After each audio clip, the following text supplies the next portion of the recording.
Welcome to cooking with Geetha. நாம் எல்லோருக்கும் இன்றைக்கு கார்த்திகை திரு நல்வாழ்த்துக்கள். எல்லோரும் கார்த்திகை சிறப்பாக கொண்டாடுங்க. என் மனதார வாழ்த்துக்கள். நான் வந்து இன்றைக்கி ஷேர் பண்ண போகிறேன் எல்லாத்தையுமே. தீபம் ஏற்றுறது, சமைக்கிறது எல்லாத்தையும் உங்கள்கிட்ட ஷேர் பண்ணிக்க போகிறேன். அது இல்லாமல் எங்கள் கோவிலில் வந்து ஒரு சுவாமிஜி வராரு. அவரே உங்களுக்கு நான் வந்து வீடியோ எடுக்கலான் இருக்கேன். அதையும் பார்க்கலாம். நீங்கள் வந்து இன்றைக்கி அவர் பெரிய மகான் ஆகுவாங்க சொல்லியிருந்தாங்க. மெட்ராஸ்லேருந்து வராங்க. கண்டிப்பாக அதையும் உங்கள்கிட்ட ஷேர் பண்ணிக்கிறேன். எல்லோரும் நீங்களும் பாருங்கள். கண்டிப்பாக பிடிச்சிருந்தா லைக், நம்ம சேனலை சப்ஸ்கிரைப் பண்ணிக்கோங்க, ஷேர் பண்ணுங்கள். வாங்க நம்ம வீடியோக்குள்ளே போய் என்னென்னு பார்க்கலாம். என்ன பண்ணியிருக்கேன்னா, முதல்ல காலம்பரை ஒரு கஞ்சி வச்சுருக்கேங்க. ஏன்னா எப்போ பார்த்தாலும் கஞ்சின்னு நினைக்க வேணாம். அதாவது அவங்களுக்கு கொஞ்சம் முட்டி பெயின் இருக்கிறதுனால எதுக்குன்னா அந்த கஞ்சியை வச்சு நாங்கள் தஞ்சாவூரில் ஒரு வைத்தியர்கிட்ட பார்த்துருந்தோங்க. அப்போ வந்து இவங்களோட அண்ணனுக்கு வந்து அவர் அந்த வைத்தியர் வந்து சொல்லியிருந்தார், கஞ்சி வச்சு குடிக்கும்போது அதில் ஒரு டேபிள் ஸ்பூன் பட்டரை போட்டு குடித்தா இந்த முட்டி வலி சரியாக போய்டும்னாங்க. சரி, இங்கே நைட்டு வந்து இட்லிக்கு வந்து ஊற வச்சுட்டு மாக்கோளத்துக்கு ஊற வச்சுருக்கேன். நைட்டு இட்லிக்கு ஊற வச்சுட்டு காலம்பரை எழுந்து வேலை செய்யும்போது எல்லா வேலையோட வேலையாகிடும். உளுந்துக்கும் ஊற வச்சுட்டு ஃபஸ்ட்டு உளுந்தை போட்டுருவேன். உளுந்து அரைச்சிட்டு அதுக்கப்புறம் தான் அரிசி அரைக்க போகிறேன். நம்ம வந்து உளுந்து போட்டுடலாம். இங்கே சமையல் வந்து என்ன, இன்றைக்கி காய்கறி வாங்கிட்டு வந்தாச்சு மார்க்கெட்டில். சண்டே வந்து எப்போதுமே மார்க்கெட்டில் காய்கறி வாங்குகிற வழக்கம். தக்காளி எல்லா காய்கறியுமே வாங்கிட்டு வந்தாங்க.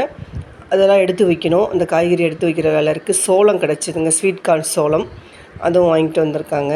அப்புறம் வந்து பெருக்கி எப்பவும் போல் தொடச்சாச்சு. காலமாக ரொட்டீன் ஒர்க்கு ஆகிடுச்சு. குளியலும் ஆகிடுச்சு, குளிச்சாச்சு. இனிமேல் நம்ம சமையலுக்கு நிறைய எக்கச்சக்கமான வேலைகள் இருக்குதுங்க. இன்றைக்கி வந்து ஹெவியான ஒர்க்கு இருக்குது இன்றைக்கி. வாங்க பார்க்கலாம் ஒர்க்கை. காய்கறியெல்லாம் எல்லாத்தையும் எடுத்து வச்சுட்டேன். கருவேப்பிலை வந்து ஆஞ்சு வச்சுருக்கேன். மாடியில் வந்து அவங்க வீட்டில் மரத்தில் காய்ச்சிருக்கேன், கொடுத்தாங்க. இந்த மரத்து கருவேப்பிலை நல்லா வாசனை சூப்பராக இருக்கும். சாதம் பண்ணுறதுக்கு எல்லாத்துக்குமே நல்லாயிருக்கும். உங்களுக்கு பொடி பண்ணி வச்சுக்கலாம், ஸ்டோரேஜ் பண்ணி. காய்கறியெல்லாம் எடுத்து உள்ளே வச்சாச்சு. கிரைண்டர் வந்து உளுந்து அரைச்சிட்டேங்க. உளுந்து அரைச்சி வச்சுருக்கேன். அடுத்தது அரிசி ஓடிட்டுருக்கு.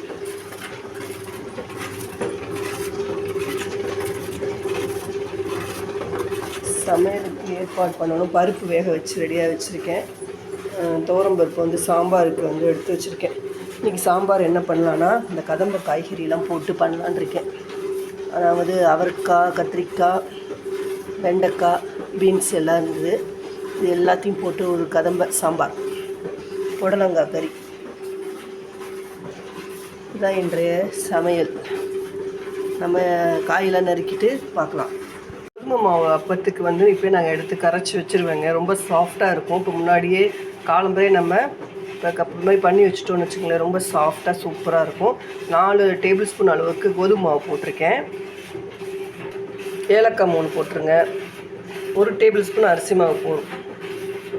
நாட்டு சக்கரைங்க போடுறேன். நாட்டு சர்க்கரையில் ஒரு 4 டேபிள் ஸ்பூன் போடுறேன். ஏன்னா நாட்டு சர்க்கரையானது ஸ்வீட்டானது கம்மியாக தான் இருக்கும். அதனால் 4 ஸ்பூன் போட்டால் நல்லா கலரும் கொடுக்கும், நல்லா ஸ்வீட்டாகவும் இருக்கும். உங்களுக்கு நாட்டு சர்க்கரை போடும்போது கலர் பாருங்கள், நல்லா சூப்பராக இருக்கும். அப்போ கலருமே அருமையாக இருக்கும். அடுத்தது வாழைப்பழம் போட்டுருங்க. தேங்காயை வந்து அப்புறம் போட்டுக்கலாம், இப்போ போட வேண்டாம். அரைச்சதுக்கப்புறம் நம்ம ஊற்றும் போது கூட அந்த சமயத்தில் தேங்காய் போட்டுக்கலாங்க. இப்போ தண்ணி ஊற்றிக்கலாம். தண்ணி ஊற்றிடுங்க. பாருங்கள், அரைச்சாச்சு. எடுத்து ஒரு பாத்திரத்தில் கொட்டிடலாம். நல்லா ஊறிட்டோங்க. நான் சாயந்தரம் 5 மணிக்கு ஊற்றுவேன். அதுக்குள்ளே நல்லா சாஃப்டாக சூப்பராக வந்துடும். மூடி வச்சிடலாம். நம்ம அப்போ ஊற்றும் போது இது தேங்காய் போட்டுக்கலாங்க. இது மாக்கோளத்துக்கு அரைச்சிருவோம். மேலே ரசம் வச்சுருந்தேங்க, அதுக்கு பருப்பு தண்ணி ஊற்றிடுவோம். எப்பவும் போல் புளி கொஞ்சம், தக்காளி பழம் 2, சாம்பார் பொடி, பச்சை மிளகாயெல்லாம் போட்டு கொதிக்க விட்டு அதுக்கப்புறம் பருப்பு தண்ணி ஊற்றிருக்கேன். இந்த சாம்பார் பொடி ஒன்றே போடுங்க, ரசம் வந்து அருமையாக வரும். நான் போட்டிருக்கேன் சாம்பார் பொடி. அதை பார்க்காதவங்க பாருங்கள். கண்டிப்பாக இந்த சாம்பார் பொடி எல்லோருக்குமே யூஸாக இருக்கும், நல்லா டேஸ்டியாக இருக்கும். ஒரு முறை அதே மாதிரி அரைச்சி பாருங்கள். ரசம் ஆகிடுச்சு. அடுத்தது டைம் ஆகிடுச்சு, 11 மணி. டீ போட டைமிங். டீ போட்டுடலாம். இங்கே சாதம் வச்சுட்டேன். அரிசி அரைச்சாச்சு. இப்போ அரிசி எடுத்துருவோம். அரிசி ரெடி ஆகிடுச்சு. வச்சிட்ருக்கேங்க. கடுகு நெய்யை விட்டு நெய்யும் நல்லெண்ணெயும் விட்டு கடுகு ஜீரகம் வெந்தயம் போட்டிருக்கேன். கொஞ்சம் லைட்டாக வெந்தயம் போடுங்க, ரொம்ப வெந்தயம் போட்டால் கசக்கும். கொஞ்சம் கருவேப்பிலை போட்டுருங்க. நான் முன்னாடியே வந்து தாளித்து கொண்டு இருக்கிறேன். காய்கறியை நறுக்கிட்டோம் பாருங்கள். பீன்ஸு கேரட் பீன்ஸு அவரைக்காய் கத்திரிக்காய் வெண்டைக்காய் 4 காய்கறி போட்டு கதம்ப சாம்பார் மாதிரி பண்ணிடலான்ட்டு இதை போட்டுருவோம். காய் நல்லா வதக்கிட்டேன். இப்போ வதக்கினதுக்கப்புறம் சாம்பார் பொடி காரத்துக்கு ஏற்ற அளவுக்கு நீங்கள் போட்டுக்கோங்க. அவங்கவுங்க எந்த அளவுக்கு காரம் சாப்பிட்றோமோ அந்த அளவுக்கு போட்டால் கரெக்டாக இருக்கும். சாம்பார் பொடி காரமாக இருந்தால் கம்மியாக போட்டுக்கலாம், கம்மியாக காரமாக இருந்ததுன்னா கொஞ்சம் கூடுதலாக போட்டுக்க போகிறோம். அவ்வளோதான் வித்தியாசம். இப்போ வந்து தேவையான அளவு இதுக்கு உப்பையும் போட்டுருங்க. உப்பு போட்டாச்சு. இப்போ தக்காளி பழம் அரைச்சி வச்சுருக்கேங்க. தக்காளி பழமும் புளியும் சேர்க்கும்போது அந்த புளிப்போட நல்லாயிருக்கும் சாம்பார். வெறும் புளி மட்டும் ஊற்றி சாம்பார் பண்ணாமல் தக்காளி பழமும் சேர்த்து எல்லாருமே அப்படி தான் பண்ணுவாங்க. யாருமே தக்காளி போடாமல் இருக்க மாட்டாங்க சாம்பாருக்கு. ஃபஸ்ட்டு புளி தண்ணி ஊற்றிடுறேன். புளி தண்ணி ஊற்றிட்டு அடுத்தது தக்காளி பழம் அரைச்சது ஒரு 4 பழத்துக்கிட்ட அரைச்சிருக்கேன். அதாவது புளி தண்ணி கம்மியாக தான் இருந்தது, அதனால் வந்து நான் தக்காளி கொஞ்சம் கூடுதலாக அரைச்சிட்டேன். தக்காளி புளி போட்டு சாம்பார் பண்ணும்போது நல்லா டேஸ்ட்டாக இருக்கும். சாம்பார் நல்லா மிக்ஸ் பண்ணி மூடி வச்சுருங்க. நல்லா கொதிக்கட்டும். ரெடி ஆகிவிட்டது, கொதிச்சிருச்சு. இப்போ நாம் பருப்பை ஊற்றிடலாம்.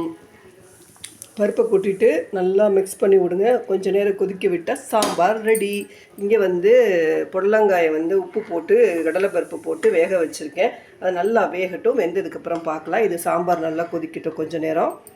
பாருங்கள், இங்கே ரசத்துக்கு வந்து கடுகு ஜீரகம் பெருங்காயம் போட்டு நெய்யில் தான் தாளித்து கொட்டணும். நல்லா வாசனையாக இருக்கும். அடுத்தது கருவேப்பிலை போட்டுருங்க. சாம்பாருக்கு தாளித்து கொட்டியாச்சு, அதனால் வந்து வெறும் பெருங்காயத்தூளை மட்டும் போடுங்க. அவ்வளோதான், மிக்ஸ் பண்ணிட்டா சாம்பார் ரெடி. இந்த புடலங்காய் வெந்ததுக்கப்புறம் அது தாளித்து கொட்டினா கறி ரெடி ஆகிடுச்சு. அடுத்தது வந்து மாக்கோளம் போடணும். போட்டு வச்சிடலான்றிருக்கேன். அரைச்சிட்டேன் மாக்கோளத்துக்கு. பாருங்கள், அரைச்சி வச்சுருக்கேன். இங்கே அப்பமுக்கு ரெடி ஆகிடுச்சு. இங்கே பாயசத்துக்கு வேக வச்சுட்டேங்க. இப்போயே சாயந்தரம் வெறும் வெல்லம் போட்டு கொதிக்க விடுறது தான் வேலை.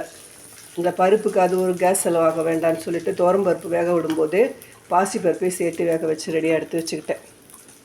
நான் அதுக்கு திரும்பி ஒரு கேஸ் செலவு பண்ணணும். குக்கரோட வேகும்போது வெந்துச்சுன்னா ஒரு வேலை முடிஞ்சதில்லை. ஆஃப் பண்ணிடலாம். சாம்பார் ரெடி. அடுத்தது புடலங்காய் நல்லா வெந்து போய் வடிகட்டிட்டு கொஞ்சம் எண்ணெய் விட்டு கடுகு உளுந்தம்பருப்பு சீரகம் வரமிளகாய் கருவேப்பிலாம் தாளித்து கொட்டிட்டு இந்த புடலங்காய் எடுத்து போட்டு தேங்காய் பூ தூவி கறியானது ரெடி ஆகிடுச்சு. அவ்வளோதான். இங்கே இட்லி மாவு எடுத்து வச்சுட்டேன். உப்பு போட்டு கரைச்சி எடுத்து வைக்கிறது தான் பாக்கி. என்னென்ன சமையலுங்கிறத பாருங்கள், காட்டுறேன். அது மாதிரி பையனுக்கு சாப்பாடு போட சொன்னனால போட்டு ரெடியாக வச்சுருக்கேன். சுட சுட சாதம் ஆயிடுச்சு. சாம்பார் கறி எல்லாம் சமையலே ரெடி ஆகிடுச்சு. நம்ம அடுத்தது கோலம்லாம் போட்டு அந்த வேலை சொல்லியிருந்தோம், அதை போய் பார்க்கலாம். அப்புறம் ஃபோன் வந்துருச்சுங்க. அவங்க சுவாமிஜி வந்துட்டாங்கன்னு கோவிலுக்கு வந்திருக்கேன். எல்லோரும் தீபாராதனை காட்டி பார்த்துட்ருக்காங்க. பாருங்கள், சுவாமிஜி உட்காந்துருக்காரு பாருங்கள். இவருக்கு பாத பூஜை பண்ணுறாங்க. இந்த பையன்தான் வந்து இந்த கோவிலில் வந்து அபிஷேகம் பண்ணுற வந்து ஒரு பூசாரி. அவங்களாம் பூசாரின்னு தான் சொல்லுவாங்க நம்ம. அதனால் வந்து அவங்க தான் வந்து காலெல்லாம் அலம்பி அவருக்கு பாத பூஜை பண்ணுறாங்க. வந்து இவருக்கு 84 வயசுங்க. சத்யசாயி சுவாமிஜின்னு இன்னும் சொன்னாங்க பேர். அவர் பேர் வந்து நல்லா வந்து சக்தி வாய்ந்த எல்லாமே அவருக்கு பாபா வந்து பவர்ஃபுல்லாக கொடுத்துருக்காங்க அப்படின்னு அவரோட மகிமையெல்லாம் அவர் சொல்லிகிட்டு இருந்தார். உண்மையிலே வந்து கேட்கறதுக்கு ரொம்ப இதுவாக இருந்தது.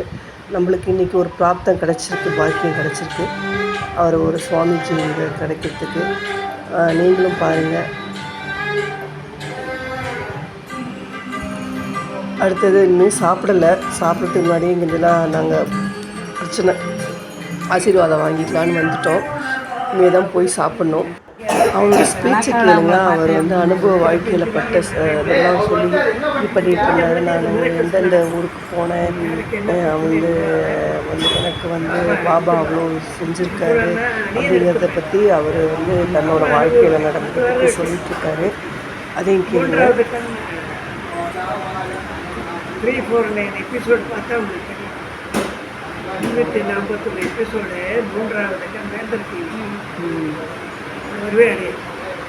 அது ஏதோ உலக புகழ்பெற்ற பாத்திரமும் நிறைய இருக்குது. சமைச்சு சாப்பிட்டதெல்லாம் இங்கே வந்து அடைக்கி ஊற வச்சுருக்கேன். இங்கே வடைக்கு ஊற வச்சுருக்கேன்.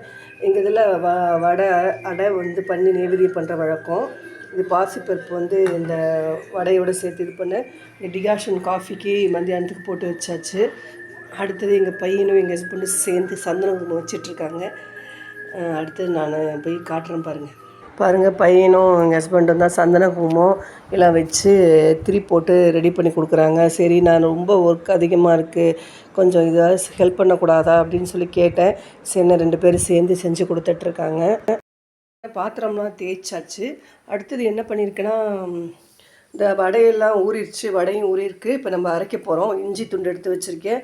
இங்கே வந்து சக்கரை பொங்கலுக்கு சாதம் வச்சுருக்கேங்க. அதாவது கோவிலுக்கு பண்ணிட்டு போகிறேன் இந்த லக்ஷ்மி பூஜைக்கு. அதனால் நான் வந்து சாதம் ஆகிடுக்கு. கோலம் போட்டிருக்கேன், காட்டுறேன் பாருங்கள்.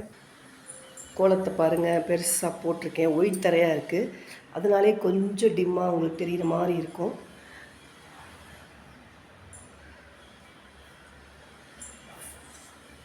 ஃபுல்லாக அகல் வைக்கிற மாதிரி.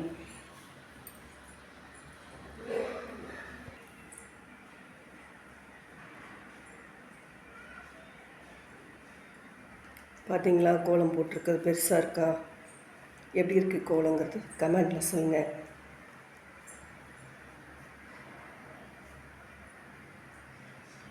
அடுத்து நெக்ஸ்ட்டு சுவாமிக்கு போகலாம். சுவாமிகிட்ட சின்னதாக தான் போட்டிருக்கேன். அடுத்தது வாசலுக்கு போகலாம். பாருங்க, ஒரு சூப்பரான சக்கரை பொங்கல் பண்ணிட்டேன்.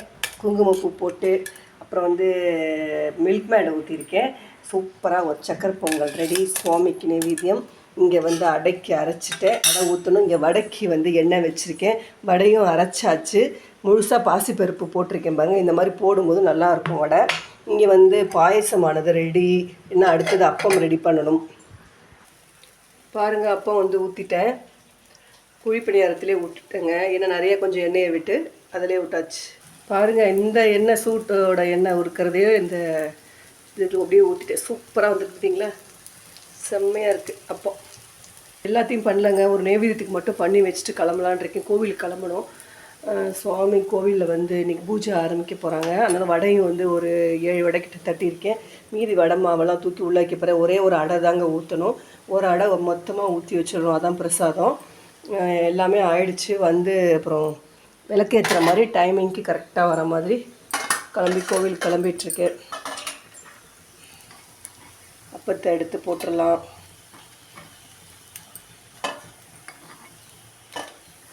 இந்த மாதிரி இருந்தால் எண்ணெயும் ரொம்ப குடிக்காதுங்க, சாஃப்டாகவும் இருக்குது. இந்த மாதிரி ஊற வச்சிடணும். ரெடி, அப்பம் ரெடி. பஞ்சு போன்ற அப்பம் நல்லா சாஃப்டாக இருக்குது. வடையும் ரெடி. பாருங்கள், வடையை எடுத்து போட்டுடலாம். அடுத்தது பாருங்கள், அடையும் ஊற்றியாச்சு.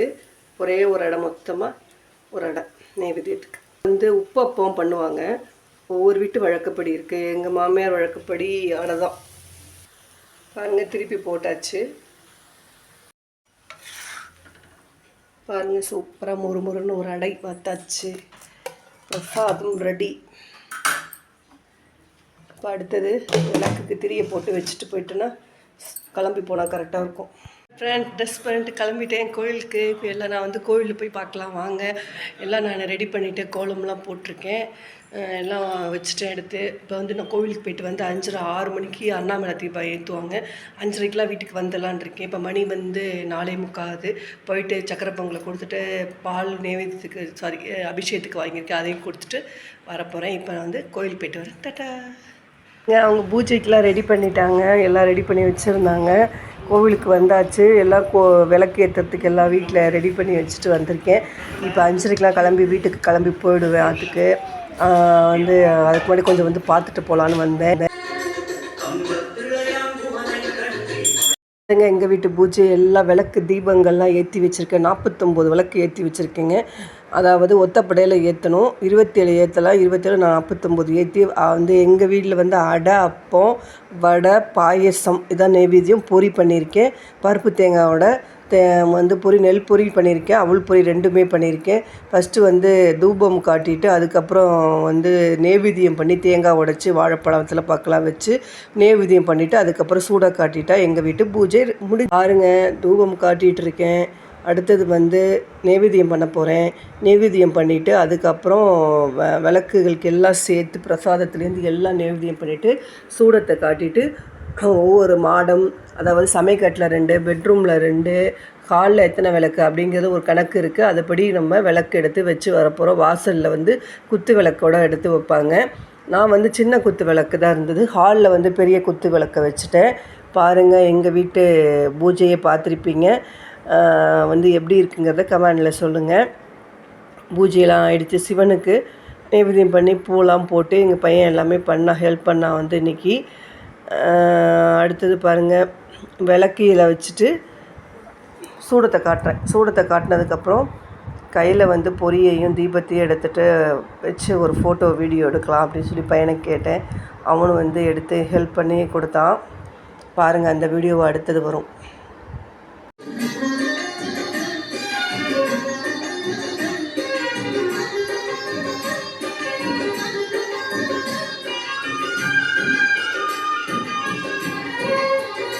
பாருங்கள், நான் வந்து எல்லா விளக்கையும் எடுத்து எங்கெங்கே வச்சுருக்கேன்னு ஹாலில் வச்சுருக்கேன். குத்து விளக்கோட சுற்றிலும் அகல் விளக்கு வந்து கோலம் போட்டுறதுனால அந்த விளக்கு மேலே சுற்றி விளக்கு வச்சுட்டேன். வாசலில் பாருங்கள் விளக்கு வச்சுருக்கேன். அடுத்தது எல்லா ரூம்லேயும் வந்து விளக்கு வச்சுட்டேன்.